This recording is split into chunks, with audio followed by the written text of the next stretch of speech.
한마더리네 뭐냐 시대. 지금 말씀도 되니까. 아.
Ikan kumna rumah dari jadi cek hoje gion ba thorong tong kre ma hep phamchen la ga akhoi mayam so awon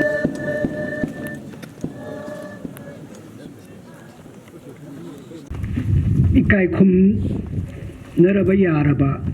akhoi gi manipur gi angom ningthau poirai ton aduga maga lakminariba inausing hojik mi mayam diligai matam sida khuncha sida leiriba mi mayam singjina akhoi angom sakai gi puirei ton sikanano haibisi kanana su khangde khangdabana yame aduna ai busu hanglai akhoi khun gi mousing ahan sing nasu puiro ton city minister lo MLA ra haina jo hangi puiri ton haiba angom ning thau city akhoi gi icham cham naraba manipur da sakai teret leiriba ki angom ning thau ni ai su mangma gi machanu pa gi masak puiri ton gi masak si subu udri adubu mapa da di ibadi di photo kum kapminaga akhoi ki konung da leiminaba lekai amani haina tamjabani adubu hojik di inaw ni ba hagira akhoi ki ikai khumnara ba ya ba puiriton sumada nongon da ning singni la ai akhoi ki giri makha cha thatri ngai matam sidi welcome speech ki haina how yauri adubu welcome speech ki sukhra ama yausi adoppa ki su khara ama hentho aga matam phangli gai sida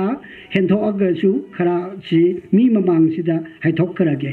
yam nungai jare hai basi khunja sida leiba ahal laman imai pensing angang sing yora ka loi ma nungai jare hai basi mi mayam na amarak kubak puminasi yam nungai jare hauje akhoi ki Poraidon, a warming tobu presentation amabida, a quite kunja sita ladyba, kulakba, no quite need acquire a soup, ladyba, migi mamanga, kutka, kut samna biro. Masai samna gare, a drive me kanasu udre, aduna kut samna biro, aduga, pamna raga, amarak, a quite kulakbada, amarak yana, the tangat pio, adi shubada a quite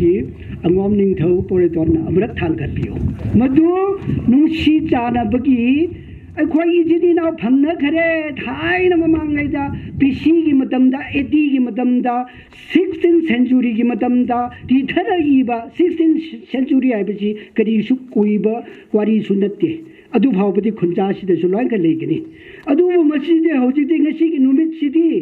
akhoi gi ijina na karai da leike ai gi yam bakai da leike ai gi inau karai da leike hai bagi Nita pirang danaraga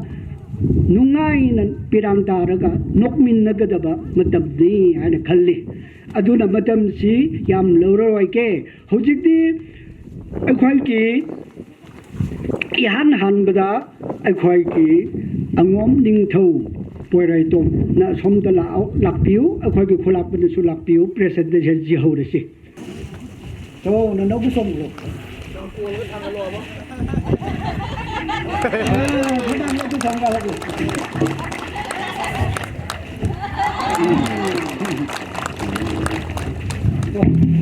ꯑꯩꯈꯣꯏꯒꯤꯗꯤ ꯊꯥꯡꯕꯗꯣ ꯈꯤꯇꯪ ꯋꯥꯕ ꯃꯥꯜꯂꯦ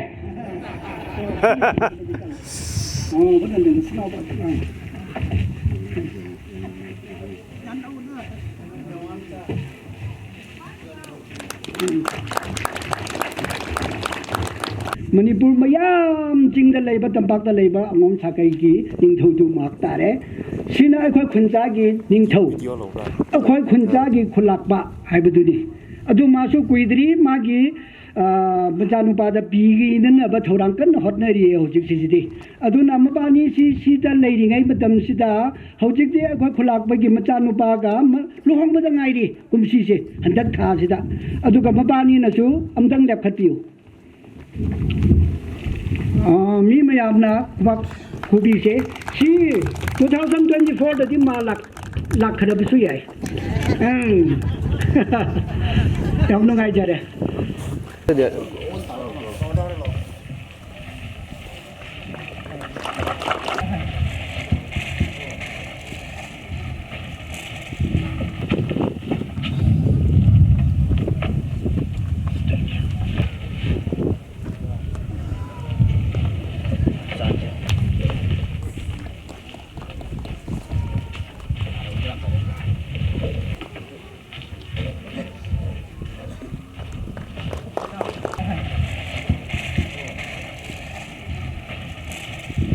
Madam Sidi,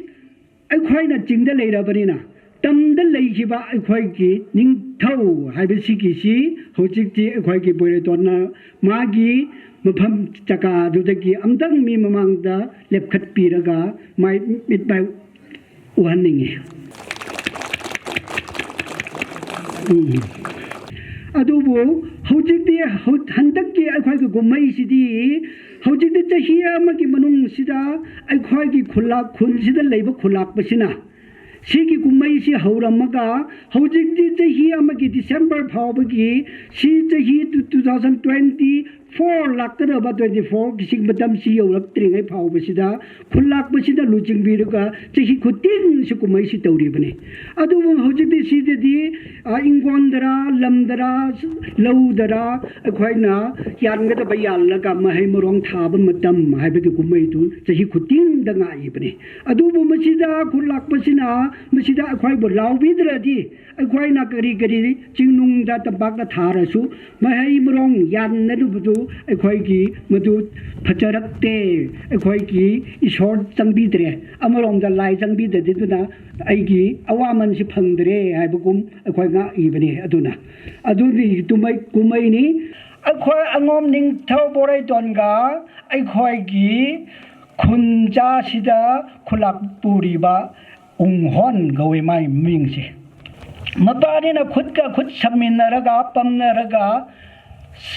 Tauriba, Mayamna Ure, Nusicha, na Unakare, Aduna Hojiki, Nashigi no Mit Sidaki Hauraga, Aquaigi, relationship see. Karamana Pacha Hangatra, Hibisi, Aina, Aquaiki, Amom Sakai Ginning Tobu, so my hiding a Aquaiki, Tangkhul Sida Lady.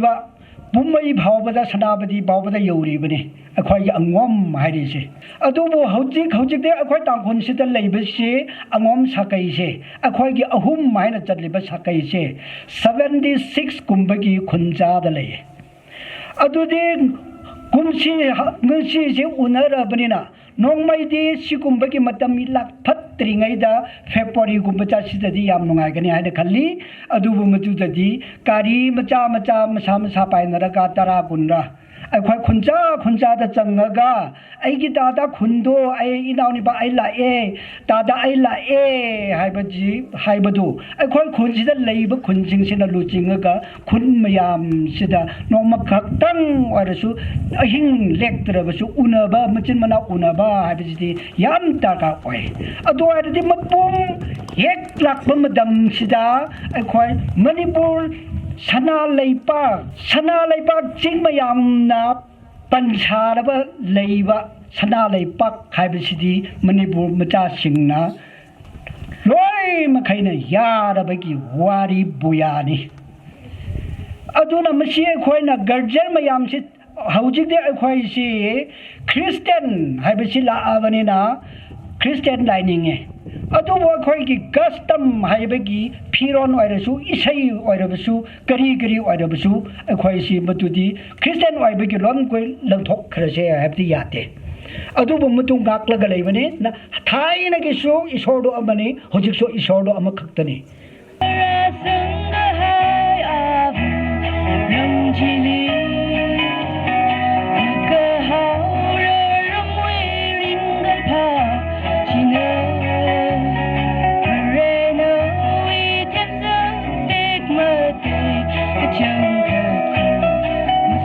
On the ceiling if you want me.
说的，他那个呢？ Holy God, Rahairam, O the King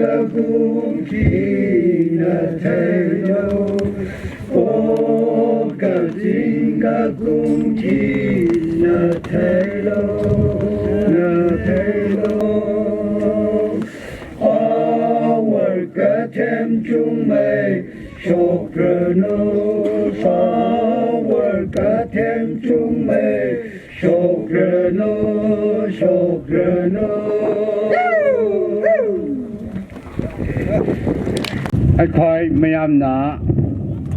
you guy Kumbayava Angom Saga Ninto, sorry, John.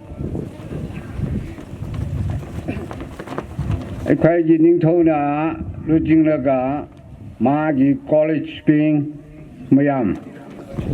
I call Kunna Yamna Haraude. Asikumba kunjagi program sida nakoina haro na pugning jangna ai khoi gi fresh si di white to pinawa program kanchen da waganda haro na yabi bisida ai khoi kun yamna haro wa phongthok e ngasi lakiba ningthoda lakminaba Magi College Spring Mayam Dushi Yam Takatari Asigumba Tushen Chanhong Khungi Function Luira Phanit Program Sida Haro na Kumhei Sida Amasung Meeting Sida Function Sida Jangbi Bagi Lakbi Bagi Yam Harawa Pongtoe Maramdi Ting Migi Kungi program da Tembak nasu Haro na lakning ba Amasung program sida Yam interest jang na Pukning yaw na Thoa yaw na Kanbiraga Laki basi Yang basida ay kway Yamna haraude Yamna nungai Maram amada Airaga Ekwai sisu Angom sakai ni Haina Taye ipa ipusing na Wari tembakanda Manipur sida Sarai Sakai si Tretli Ado sakai tretli Manungda I quite Tushen Chanhong Sisu Angom Haiba Sakai Sida Chengwai Haipsi Ahan Laman Singna Waris Hai Aduna Ngasi Laiba Angom Ningtong Nasu I quite Chahong Kunisi Angom Sakai ni Hairadi Aimi ni I quite Amadini Haina Magi Wakanda Pukninda Luna Kalaga Magi sakai singsi punaning ba warisaning ba loina na kunsida harauna jongbibisi yamna takatari ara 지성제 제네 바야오세 ara isiwi 아주 tarik isiri Tushen Chanhong na muyonda khalaya Luira Phanit program hi Tarik 6 to 8 Wena Kamayone Hiway Long Hili Ntalakaina Hiway Pa Kala Hanglung Naugingway Wam de Hafainala Ningashi Dinga Pa Pongsonga Yagaja Ramhina Mayonji de Kalaya Jingum 2023 We Luira Phanit Amayon Ahan Bamaktada Akoi Kwai Punamu Sembi Ragliba Sembi Mahakbu Sembi Mapu Mahakbu Kulumjari Matanga Koigi Tushen Chanhong Kulki Akoi Ipan in Tobu Kai Komnabu Chari Matanga Church ki pastor Diakons Christian Youth Society ki members sing Women Society Loinana Village Authority ki members sing Village Development Authority ki Chairman loinana member sing Tushen Chanhong Youth Student Organization Tushen Chanhong Sanaulong ki member sing punamakpu ai ikok nona ikai kumna gutchari ngasigi nuairaba puning su yam nungsiba akoi ki Luira Phanit Tushen Chanhong da pangthokliba kumhei asigi damakta aihakpu kachulaitraba aihakpu chief guest amoina sakhang bibna galoinana kobibagi damakchu amako chanachu ai Tushen Chanhong gi kwai punamakta ikai kumna gutchari aikoi se tampaktadi angom hairaga angom sala hairaga apunba oina khangnei adubu tangul singi akoigi pai singi chingdadi Chanhong nau hairaga khangnei adu akoi chu Chanhong nau ngaktani ai mamangi am laksaba matamdasu aikoi kangkhui de chacharure atai hundung jing mafam Chanhong nau taba singda anamba chacharure mamangda aikoigi yamba amana thambiramba tangkul singi Chanhong nau singna taba mafamsi aya akoigi hundungdagi takpirakpado IT plus kumba dumaina hai masingse koi headman kano oiba singse ado yam khre akoi masakchu khangnadre ado ipa ipogi akoigi apunbane haibagi wakhanda koi chingda thiba lakcharaga koi chakhangna jabani aduga Chanhong nau singsu tangkul singsu tampakta lakpa matamda pau pibirau awana taba matamda pibirau aikoigi ngasai yamba singna panjaramba aikoigi mamingsi Lainingthau Pulairomba angom salai apunba lubhai aikoigi angomgi hek photpadal phase akoina Pulairomba hairiga khangnei aduna aikoigi su organization ama leibanina karigumba aikoigi isin inau singna tampakta lakpa matamda khudong chadro matam atai khudong thiba matamda pau pibirau akoi soidana mateng pangjage aduga ngasi pangthokliba koi Luira Phanit asigi damakta ahyak angamba mateng kharasu tawjaramge loinana aikoi nungsada pangthokpase ubada yam nuaijate ai yam leibusuna chate adubu sigi damakta yengaga ai April gi first week sibogi manungda ai apakpa khannaba seminar amaga aduga stage ki thanaba carpet na chingba ai khudon tawjarake khoi isinau mayam tanaraga aduga tadog endongna yengbadasu talent jam leiraba aikoi gi Chanhong nau gi isinau sing ubada adugu meeting ngai ado phawgadaba khonaradi yagadaba gai khoigi Tushen Chanhong da loina leire ado ninghanaba leitan honabiu akoi Chanhong nau sing mai pangnaba malemgi phampakta akhoisu leiri haibadu pangamna honamina si hairaga ai loisunjarage Thằng áo ra tên